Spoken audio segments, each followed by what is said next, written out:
You are listening to Lone Star Community Radio on 104.5 KCZW LP Conroe and 106.1 KZCC LP Conroe, and worldwide on irlonestar.com. Hi, this is Cindy Cochran. Welcome to the podcast of my show. Remember, you can join me live every weekday morning from 10 to 11 a.m. on Lone Star Community Radio, on Conroe's FM 106.1 and 104.5, and globally on irlonestar.com. If you're a big fan of my podcast, subscribe to my YouTube and SoundCloud channels, and you're always invited to my Facebook page, The Cindy Cochran Show. The Cindy Cochran Show is brought to you by our titled sponsor, the Wooten Financial Group. Call today for all your financial concerns, 936-449-5952. Good morning, everybody. It is Monday. Oh, yeah, we love Mondays here because Monday means who done it. And we've got Jake, the engineer, with us, and he's never experienced a whodunit. And so, more importantly, not that it's more important than you, Jake, but most importantly is Bob Berry's in the house. I was so happy when I saw you, Bob drive up, because Bob is nearing his retirement date, and then he'll be gone. He'll be gone. We've got to groom someone else that, and I'm talking to some people saying, how many murders have you actually been on now, and trying to find out, do they have the history that Bob has had with us? And so it's going to be sad. But now Deanie may come back as well. And Deanie Boy was with us, and she had to take a break and do some outside work to make money. And she is 25 years in the police force, but she was 17 years as an undercover agent for HPD, and she's seen a lot. She's seen a lot for her sweet young age. And so one of the first women, I talk about empowering women, one of the first women that worked that kind of detail, and that they were able to use her gender to help them a lot of times out of situations. So I'm looking forward to her coming back, but so sad if Bob leaves us. So welcome. I get here and I have one show with him. I'm so I'm so sad. Well, I'm not exactly sure yet, but I will say that the days are quickly going away. Oh, don't say it like that. Well, it's going faster than what I thought. It's getting real close. Oh, when it starts happening like this. And isn't it funny, though? Don't you start liking everybody that maybe you hadn't liked before, and that you start thinking, wow, how are you doing? And the energy, knowing that you're not going to have to see him again for a while. Do you feel that, or do you feel sad? I don't know how to answer that question. That's a loaded question. That's a loaded question. No, I try to be nice. I try to be, with everybody, be nice. And but there's some that I like more than some that I don't. That's okay. That's okay. Do you have any big first plans for retirement? A big trip, or? Oh, brother, does he? It's going to make you sick. It's going to make you sick. Well, the first 5 days of this is going to be with the kids and the grandkids and all that kind of stuff. The issue is, what do I do after 26 years, and I've got this structure every day, and it's somewhat of a military kind of thing, it's the police and that kind of thing. And so it's structure every day, even though you may not notice it, but it is. And so the next day I wake up and there's no structure anymore.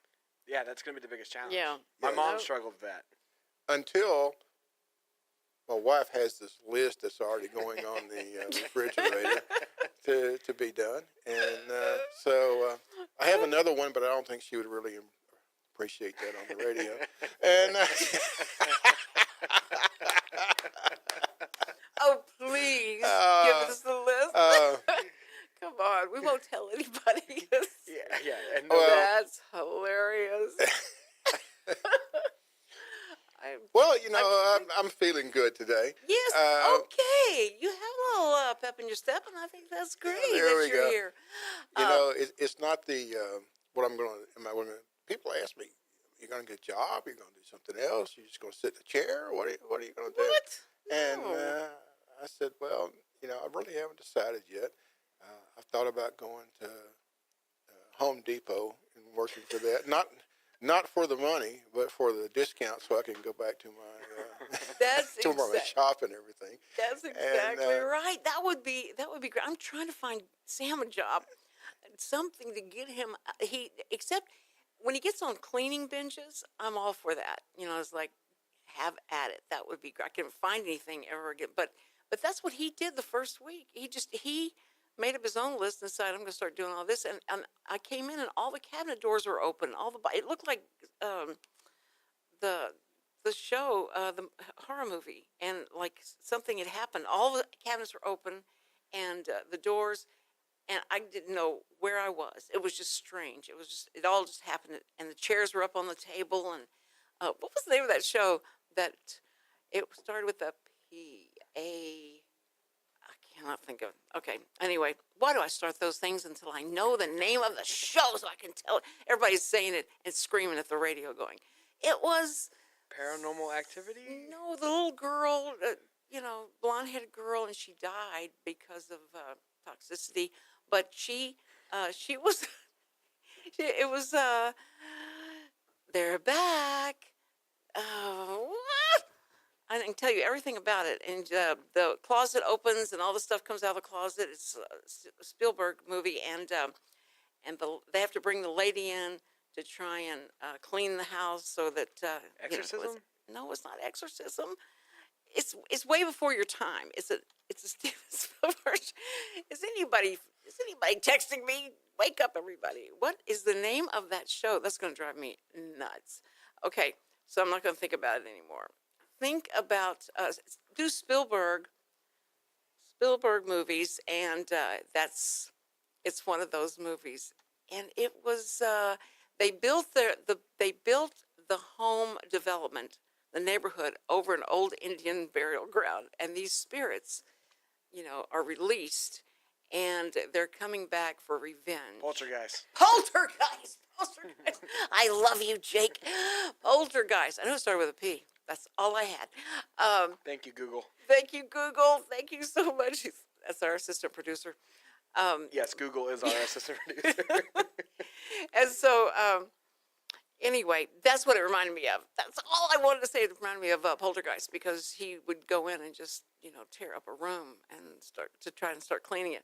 But I was glad about that. So she has a list for you, and maybe if you do her list, she'll do your list. You think the thing that I miss, I believe, would be working, because I'm used to working 26 years, and right. And Lori and I've been married for 24 years. Yes. And so when I wake up the next morning, it's not having a job. It's not that. It is the 24/7 with Lori for from now on.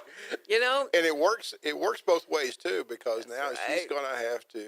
That's right. That's right. She's going to have to put up with me as well. So it may or may not. Yeah.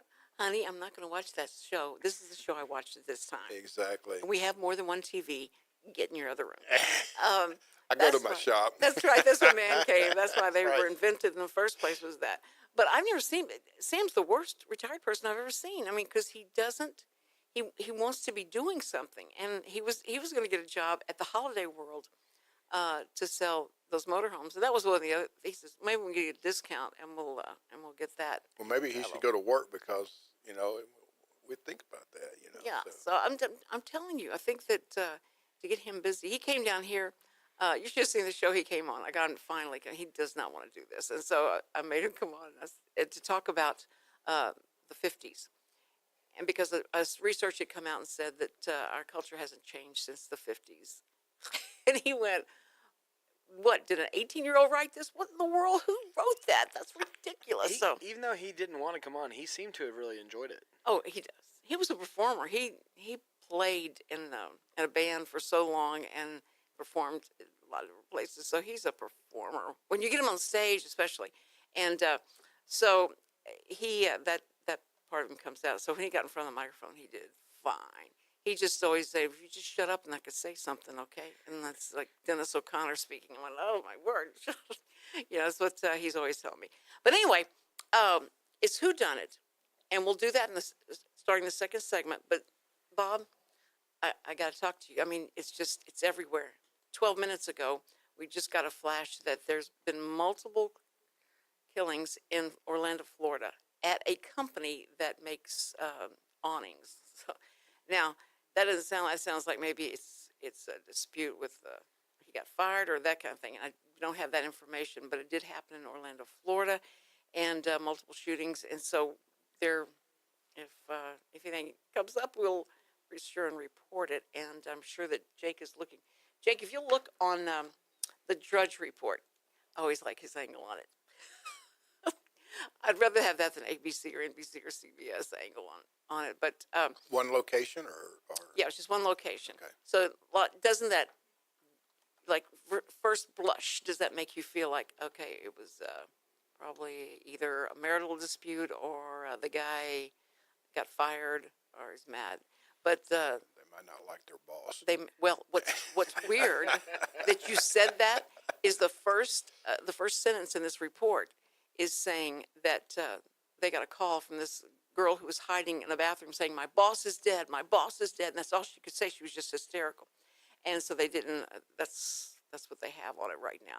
But as updates come, well, no, everybody's so sensitive about that right now, and that's what I wanted to kind of open with was the two attacks that seem pretty close in England and Britain. And just had another one over the weekend.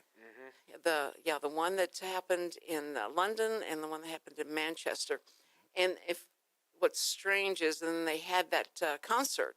Ariana Grande went back and did a concert to raise money for the people in the hospital.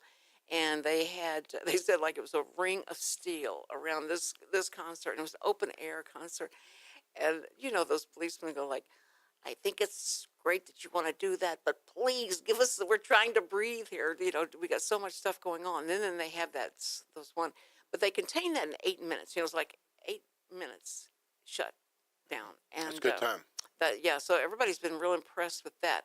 But here's the problem I have is when they go into more depth and they start saying they have had their eyes on on these people. They knew about them.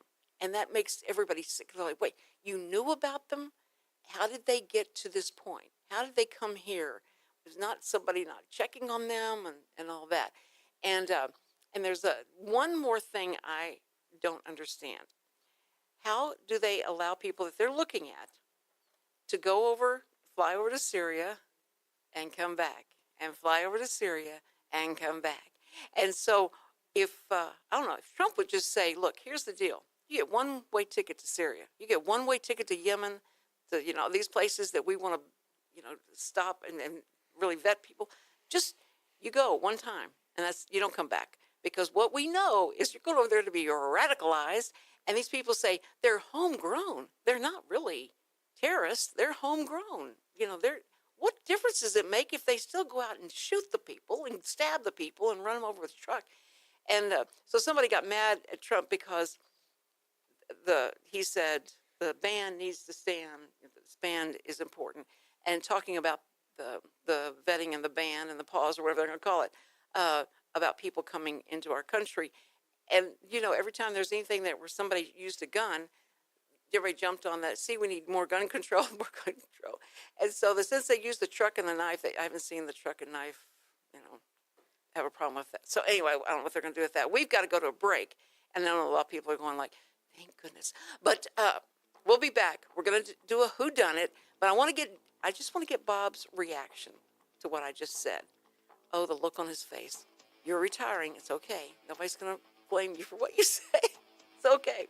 We'll be right back. You're listening to Cindy Cochran Show, sponsored by Wooten Financial Group. And, if you're listening to the Cindy Cochran Show, you are listening to Real Reality Radio. We will be right back. Don't go away. Every week I get asked the same two questions. Am I ready to retire? Will my savings last for our lifetime? Hi, this is Chris Wooten with Wooten Financial Group. Our firm has been in Montgomery County for decades, but the hopes and dreams of the people we serve never change. If these two questions are on your mind, we'd like to help. We have a simple, introductory client experience that allows us to get to know you and includes a few meetings for you to kick the tires at no charge. We'll provide you with a one-page summary that helps you get a better handle on which questions are the right questions for you. To take the first step to a clear direction for your retirement, call Wooten Financial at 936-449-5952. That's 936-449-5952. Or visit us on the web at wootenfinancial.com. That's WOOTTON financial.com. Get started today. And we're back on the Cindy Cochran Show. Thank you so much for listening. This show is sponsored by the Wooten Financial Group, and you can go to my show page on irlonestar.com, and you can get all the information you need and how to contact them. They've been around a long time, so we know that says something, and that's a good thing. Okay, guys, we were talking about, this these things that happened in London, and it's not far away. It's not that far away anymore where these things happen. You go like, oh, poor things. We're going to pray for you and all that, because it can happen right here at any time. And this latest shooting in Orlando, Florida at an awning company, we don't know the details yet about how that happened or why that happened. But, and everybody's jumped on Trump for talking about the ban, but he's trying to figure out a way, how do we become safer? And if this, and what he's talking about is we got to figure out how to vet more, more effectively. And a lot of times people are coming in as refugees. They have nothing to lay out. They don't have any papers. They don't have anything that gives anyone indication of what their life's like or whatever. So that makes it difficult. And I know refuge and us trying to bring people in to get them away from, the bad guys and all that is something that we do. But we got to be smart too. I think you have to be smart, because Britain allowed a lot of people in. They didn't require that they assimilate into the culture, and they gave them safe zones. They don't want to call them that, but they let them set up their own law. Okay, you practice what you want and all that. And if you're going to do Sharia law, then Sharia law is what you do. But it comes back to bite them, and we see that, and it's a quick history lesson for us to see that in other places. So we got to know if we're going to put ourselves in that kind of harm's way or what. But it is interesting, and she did try and say how many of these terrorist attacks have been, stopped because of the work that they're doing, around the clock and all, and that the police were right there. But people are going to start asking, okay, every time you do this, you say you had them in your sights, you knew who they were, and they weren't a surprise to you, and that kind of thing. So why aren't we doing a better? And it's going to be, we don't have enough police, we don't have enough people to actually, watch over all these people who might be suspicious to do something. But it's getting ridiculous and scary. And they're telling everybody, these were the three things they said: run, hide, and tell. Well, we do run, hide, fight, and fight. We've been trying to teach people to fight. Do not just, cower down. If everybody would go together against this one guy who's doing this, they could probably overtake the person. So they've been trying to teach them that. And the English are saying this, to do this. So we'll see, and we'll try and keep updating. If any updates that come about the Orlando, Florida thing, we'll let you know. But you got Fox, you got CNN, everybody's on it. And one thing about it is that I would love to discuss sometime with you, Bob, that you can come on, when in between gardening events that you have, that your wife has. I'm busy with squirrels right now. They're eating my tomatoes. Well, see, everybody has a backstory. Everybody has something going on. No, but I'd love for you to come back and talk about why is it that, when these things happen over and over and over again, that we're not learning, or there's something that we're not, and we're not seeing and getting about it. We're so smart. We can do everything. We can do anything.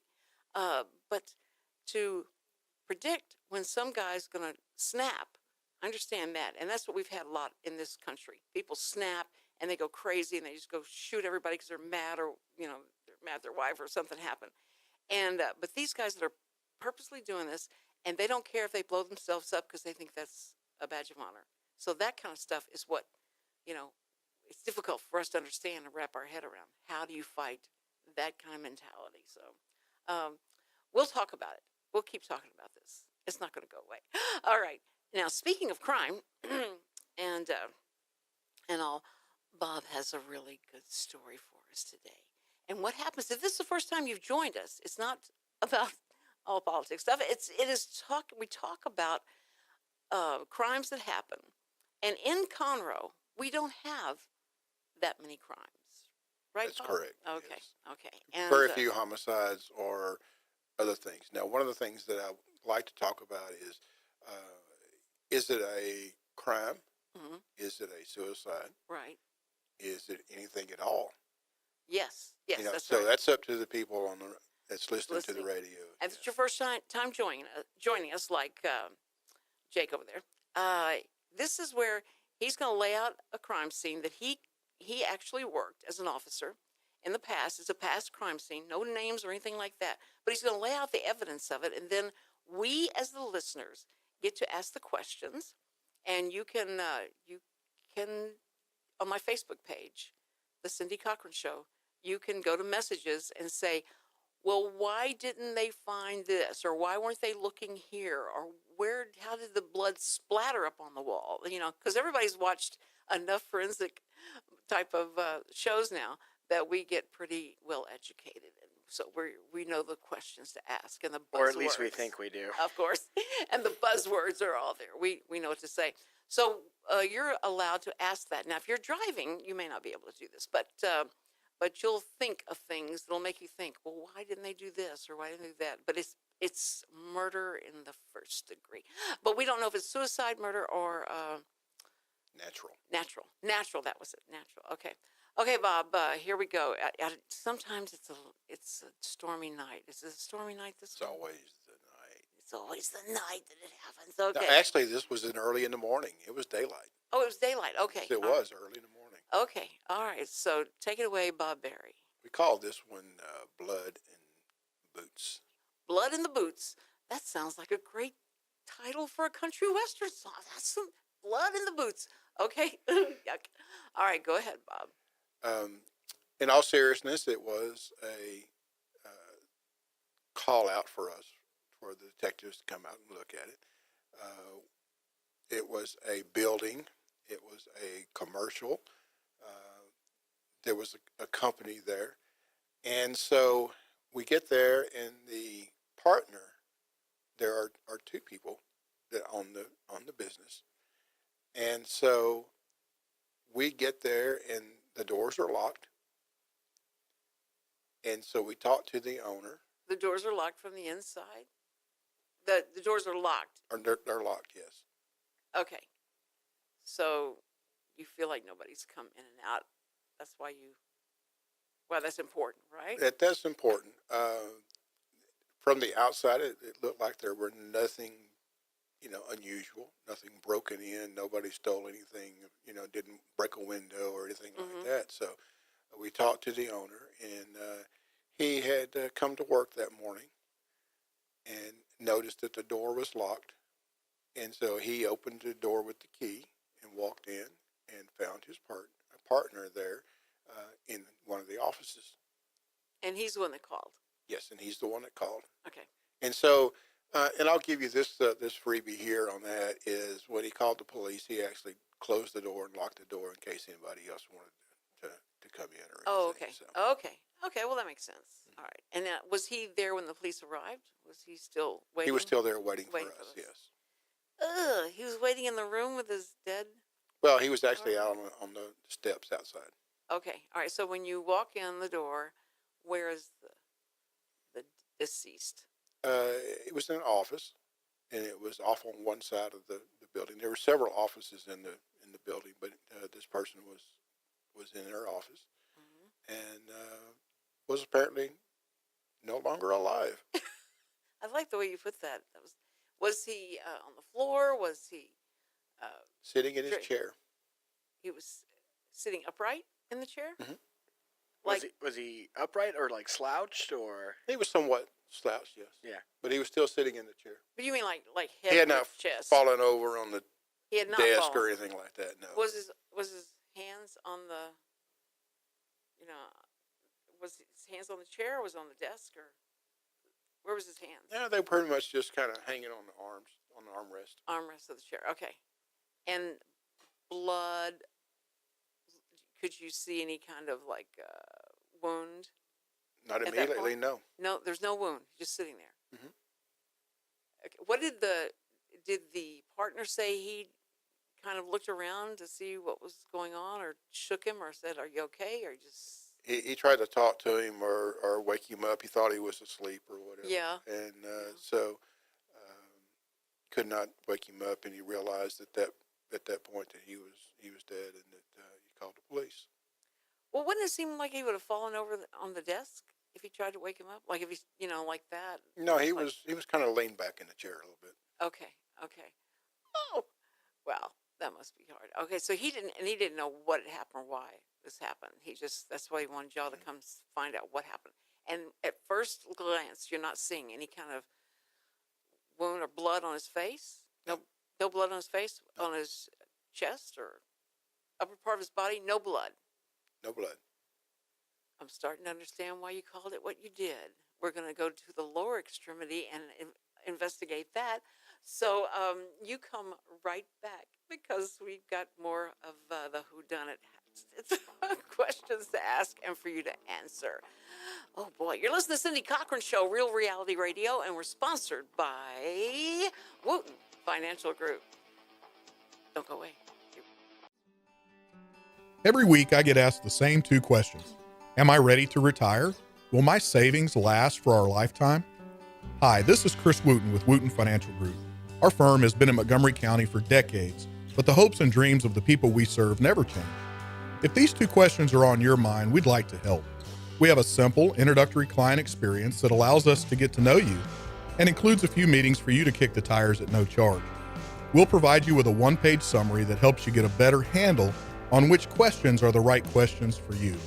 To take the first step to a clear direction for your retirement, call Wooten Financial at 936-449-5952. That's 936-449-5952. Or visit us on the web at wootenfinancial.com. That's WOOTTON financial.com. Get started today. And we're back on the Cindy Cochran Show and an update on the Orlando shooting at the awning company. It was a disgruntled employee, and there are 5 dead. That's a Not shame. including the shooter. The shooter, it would be a 6th dead. Yeah, the officers got him. Officers got him, Right. yes, and they have the situation under control now. Right. And so that's terrible. And anyway, however it happens, but nowadays it's just gonna, you're gonna automatically assume something, and so it's good to find out. And we did, but we suspected that, and that's why we're so good at this show right now. But of course, our thoughts and prayers are with those family members that have to hear that news, and good grief, so much going on. But I want to find out why there was a guy sitting up in his chair in his office, and there's no blood anywhere. He's sitting there, and we don't know if he died from a heart attack or whatever, just looking at him. But then so the upper part of his body looks okay. So then who notices what's happening at the lower extremities of this guy? Who's the one who checks that out? Well, in the processes that we go through talking to everybody at first as we go in, what's this room, what's that room, who was here, this kind of thing, who had access, if anybody else access into there. Primarily is the 2 partners. There was a secretary. The secretary was there on and off at different times. It wasn't like a full-time kind of thing. So didn't have any reason for that to worry about. So the first thing we think about is let's talk to the partner, see what happens. Yeah, exactly. Did they have any financial problems? It appeared later that we found that the company was actually not doing well. Ah. And so there were some conversations about, and we do it this way, we need to do it this way. There were some arguments, but not anything necessarily, major. Okay. They were both trying to figure out a way to keep the company. Now, what was on, before we leave the desk and go below his waist to see what's going on down there, anything on the desk that was indicative of why this happened? It looked very much like he was working on a computer, typing and and that kind of thing. And he did have a screen on. It had been off. Of course, naturally, it cuts off after like 15 minutes or Right. so. But it was off. And so just like he had just got slumped back in his chair. Now that's, okay. So now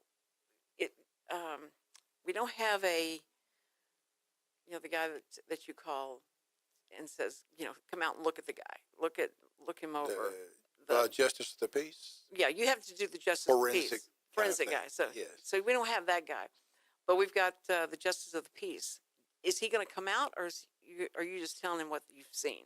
No, on these kind of cases, most of the time the justice of the peace will come out and actually look at it. Larger cities, larger states or whatever have forensics, or they have coroners, that sort of thing. They're licensed to do that. In an area like in Montgomery County right now, with our size and with our population, we're still using justice of the peace, and they do an inquest on that, which kind of starts their own little investigation as well. Mm-hmm. And so, medical examiner. That's what I was trying to think of. Yeah, medical examiner. And so they do take some classes on that, on what to look for, kind of thing. And so they have an option of whether it needs to be an inquest or not. In this case here, it's still early on into this. We don't do anything until the justice of the peace says, yes, you can move the body or whatever. We started initially with pictures, looking at different things throughout the building. Take all types of, something was just kind of weird looking, something broken off the table, or like there might have been a fight or something. Yeah. So we look at that very early. Right. And then once we looked at that and decided that there was something wrong. We didn't know what it was. And so we started moving the body, and that's where the difference came. And what did you find? Once we moved the deceased out of the chair moving towards, we found a gunshot wound. Where? To the chest. To the chest? Yes.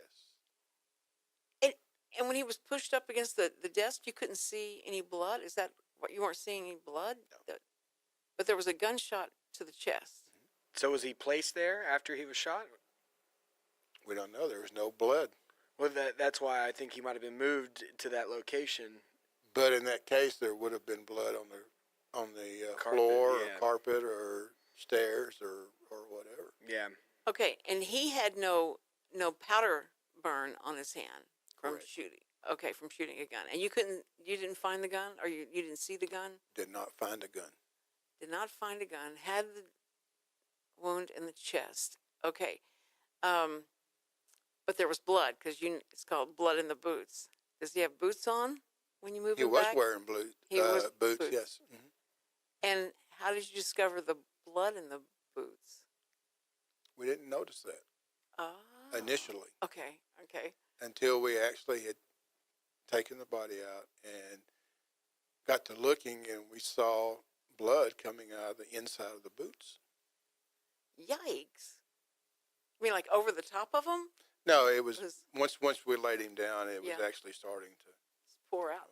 Oh, okay. So, any other wounds on his lower extremities? No, You just didn't see anything? just a gunshot wound. Just the one gunshot wound? So boots full of blood, one gunshot wound to the chest, but No blood. nothing to the feet or to the legs. Well, of course, at that time he had boots on. Yeah, well. But yeah. he had pants on too. Yes. Okay. Did anyone remove the pants? No. No. Because you didn't think of a reason why you'd have to do that, right? Okay. And no other weapon that you saw. Nope. Any signs of forced entry at all, or? Nope, everything was fine. And the partner says the door was locked whenever he came in that morning. So So it had to be suicide. It seemed like it had to be suicide, right? But he would have had a powder burn on his hand, and there would have been the blood. Gun would have been somewhere. The shirt wasn't bloody? No. So he was shot, and then somebody had to dress or clean him up a little bit, and then get a guy dressed. Or he drained all the blood out. The blood's coming from somewhere. We don't see it coming from the upper extremity. It has to come from the lower. Take his pants off. What do you find? Okay. Well, we're getting to a point now to where it's actually getting to the end. What we found is after we pulled the chair out, Yeah. and laid him on the carpet, it's all after we had all the pictures and everything. And what we found was that there was blood in the boots. We found that he did, of course, have a chest wound. Mm-hmm. And so we still couldn't really find anything really odd, so we took the boots off. And come to find out, instead of shooting himself at the beginning, he had cut his arteries. At the ankles. And then put his boots back on? Yeah. Wait. Wait. So it was a suicide? Yeah. So he cut his arteries in his feet, mm-hmm. and then let the blood drain out. And do you guys suspect that he just didn't like the pain at that point, and so decided to use the gun? Yes. And so when he used the gun at that point, that's why there was no blood up at the top, because everything was running down. Oh, now that was brilliant that Jake said. So he used the gun to try and stop the pain from that was great. Now, but see, I don't know how, because putting a boot on and taking a boot off, putting a boot on when you've cut your Achilles, is that what he cut? Was it Achilles? Well, we still have one thing option here. One thing that's missing. The knife? Where's the gun? Yeah. What happened to where did this take place? Because if he didn't have residue on his hand, mm-hmm. And there would have been gunpowder probably around the desk or something, right? Not necessarily. Not that we can see. But it should have been on his hand. A powder burn should have been on his hand. No, not necessarily. Just because you shoot a gun doesn't mean you're going to have powder on your hand. I thought there was I've been listening to all those shows, and they've been lying to me, because they say, well, he had powder burn on his hand. There is a test that you can do, mm-hmm. and it will tell you. What it does is it shoots back on you when you pull the trigger, bullet goes out. There's things that come out, and you can't see it. Now, you may have powder on your finger, on your hand, but most of the time, it's not that. It's more of the chemicals that are coming out of the bullet. And so what happens with that is you take a test, and it tells you what these compounds are. Mm-hmm. And so, actually, he didn't have a burn or anything at all. Right. And what we found was, we looked and looked and looked. What happened was when you can't tell it, because we got to go to a break. We got a break? Yes. Almost there. I was afraid we were getting too long. No, we're going to go to a break. Stay tuned to find out what happened to the gun. No. Okay. I know. That's so weird. Okay. All right. Whenever the desk was moved and the computer screen came back on, I want to know what was on the computer screen. There's more. Oh yeah. We'll be right back on the Cindy Cochran Show. Who done it? I love this real reality radio. Stay tuned. Every week I get asked the same two questions. Am I ready to retire? Will my savings last for our lifetime? Hi, this is Chris Wooten with Wooten Financial Group. Our firm has been in Montgomery County for decades, but the hopes and dreams of the people we serve never change. If these two questions are on your mind, we'd like to help. We have a simple introductory client experience that allows us to get to know you and includes a few meetings for you to kick the tires at no charge. We'll provide you with a one-page summary that helps you get a better handle on which questions are the right questions for you. To take the first step to a clear direction for your retirement, call Wooten Financial at 936-449-5952. That's 936-449-5952. Or visit us on the web at wootenfinancial.com. That's WOOTTON financial.com. Get started today. Oh, my word. I love it. You can say anything, Bob. It's okay. It's not too gross. I think you can just say anything you want to say. Well, there are families and other things around that we You think don't there are want to people get that are... into. Oh, okay. Okay. That's true. That's true. That's a good point. But anyway, you're back on the Cindy Cochran Show. And we've got Lieutenant Bob Berry with the Conroe PD, who is laying out the scene. That's the weirdest scene with so many twists that to figure out who done it. And right now we see it as a suicide. But to complete that, tell us, okay, so the last question that, or you were getting ready to say what we found. Where's the gun? Where's the gun? Because that's the only thing that's preventing this from actually being a suicide. Correct. So we don't know if somebody had the gun and took it back with them or what. So we actually started turning everything literally over. Yeah. And so we went all the way through and we found the gun actually inside the garbage can underneath the desk. So did it Underneath fall in the there? desk. It had to have fallen, right? He couldn't. And He would so- have placed it. And so what had happened was once he shot, there's always pressure. It kicks back to you. Right. Okay? And so what happened was when he shot, it moved his arm like this, his hand fell out, and it fell right into the garbage can. Garbage can. Under the bottom of the garbage can. Because it's so heavy, Right. the other stuff comes on. Just looking down into it, you've never seen. Oh. We actually had to dump the garbage can to find the gun. Oh. So in a situation like that, do y'all do like ballistics tests on that gun? Yes, absolutely. Okay. We take, once we go into a forensic center, they actually do an autopsy on it. We take the bullet, we match that with the gun, so we know that that's the right gun.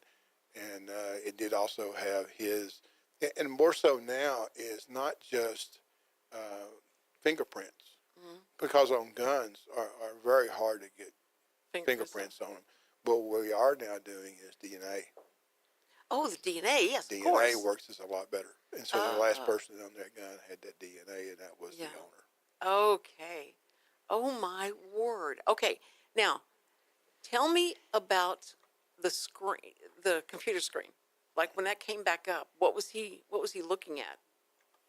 He had made a very short one-page,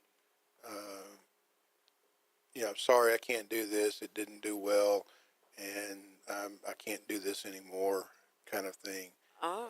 And So it was his note. It was the note, the suicide note. Oh. And Did he name anybody in there, or did he specifically say sorry? no, to anybody? he was pretty much, he just felt like that he had been failing with the company and couldn't take it anymore. Oh, man. So, now, I think this is, well, you don't want to talk about it, but he bled out. He had actually tried to cut himself first. Right. And then what we found. At the main arteries where he Yes. was trying to, okay. And this was also in the note as well. When you start losing blood, it actually starts to make you cool because number one, you're losing The heat from the heat, and then also it makes you very sleepy. It makes you want to go to sleep. But it also is very, very cold. And so he had put his boots back on to keep his feet somewhat warm. Oh, my word. Okay, that And, makes sense. That makes sense. Yes, he was fully clothed, and so he was getting cold. Now and so the blood didn't overflow in the boots? No, it wasn't that much. Wow. How What did you much? think of it? Because don't we have like 8 ounce, or how much blood is in a human body? It's quite a bit. Well, Remember. but what happens with that when you're sitting in Mm-hmm. the chair like that is going to go down to the Close. lowest level, Mm-hmm. but it doesn't necessarily mean that it goes then out of his legs, Right. or through all the way through his legs. Right. But his pants had to be soaked with blood Yes, whenever they- you pulled them out. Yes, they were in the Okay. lower parts. yeah. Right, right. That is just amazing. So all of you that are finishing your breakfast right now, 1.5 gallons of blood, or 5.5 liters in a human body. I mean, Oh. but that makes sense, right? Because it's going to go down, but there's probably not enough flowing pressure to overflow the boots. It'll just pooling in the body. It does pool in certain areas, yeah. And you'll see that when you go into the autopsies, you'll find out that where that blood is pooled, actually, and it'll turn dark. right. The skin will turn dark blue. Almost like a bruising, Where it is. right? Yeah. Yeah. Oh man, because we had a case where that was happening, and we found out about that. Lieutenant Bob, thank you so much. That was amazing, and of course we hate it for the family and all that. But it's just these are just taking the, just the effect of what happens to police officers is they have to come in and all the things that they have to do. That's got to affect you. I mean, you have to. It's hard to get rid of those images, and I've done my best to bring them all back to you, and you retelling all this.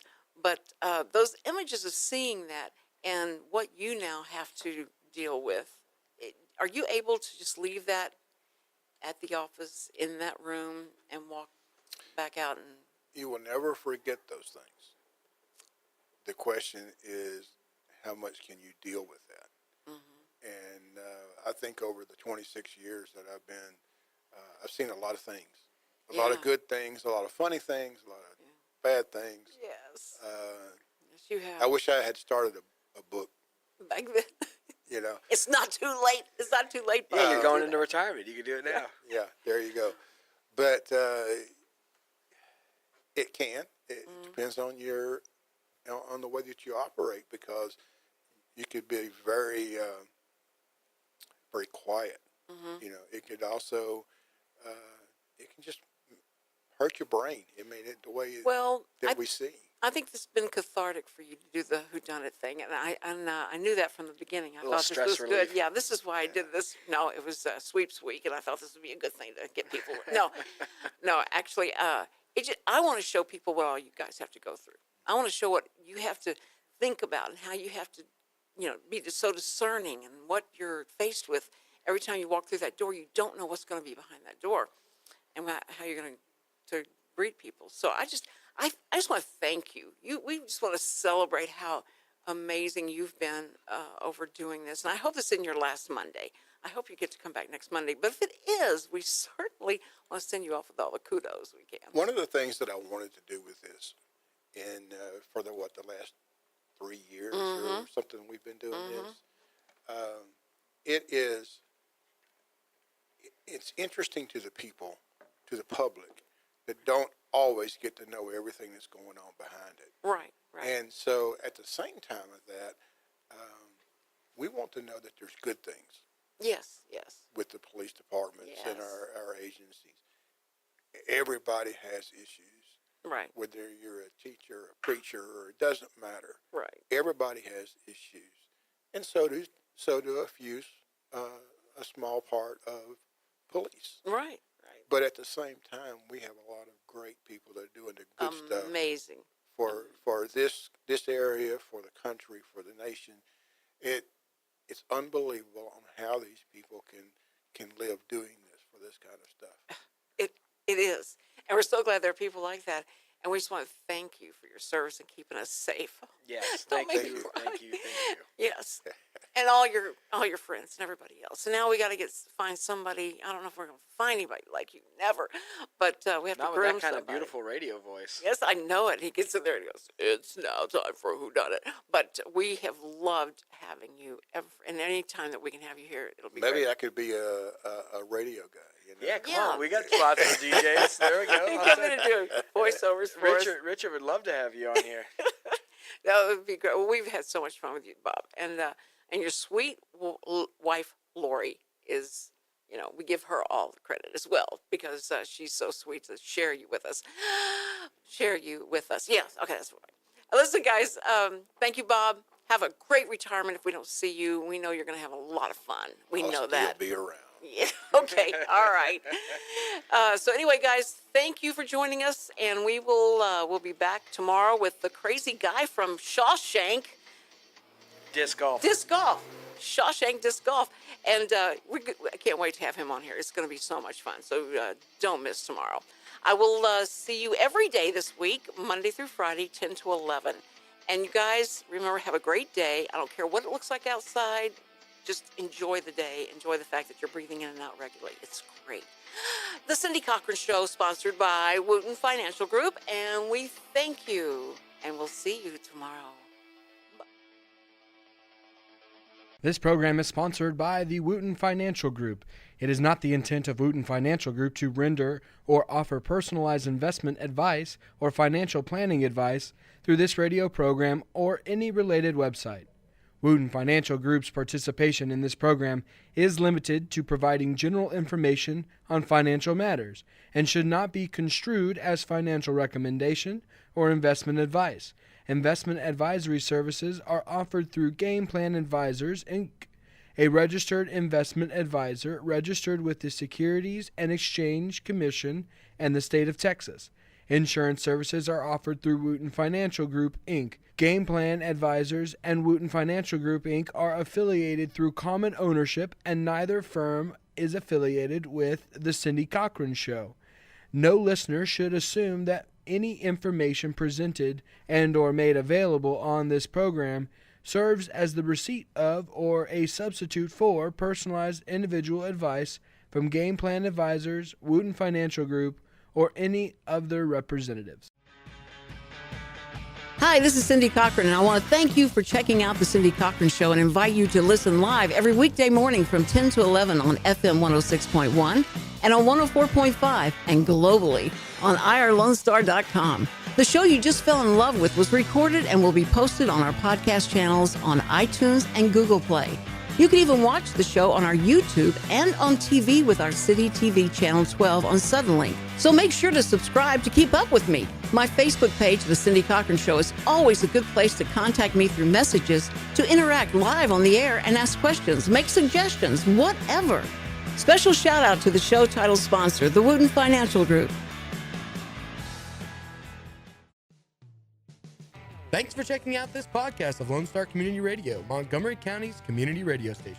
If you enjoyed this recording, make sure to check out our past shows online at irlonestar.com or their respective video or podcast formats on YouTube, Google Play, or iTunes. If you have any questions regarding the show, either it being about sponsorships or questions for the host, contact the station manager at dick@irlonestar.com or call the station at 936-647-3776. This show was recorded in downtown Conroe, Texas at the Lone Star Community Radio Studios, and Lone Star Community Radio reserves all rights to this recording and images.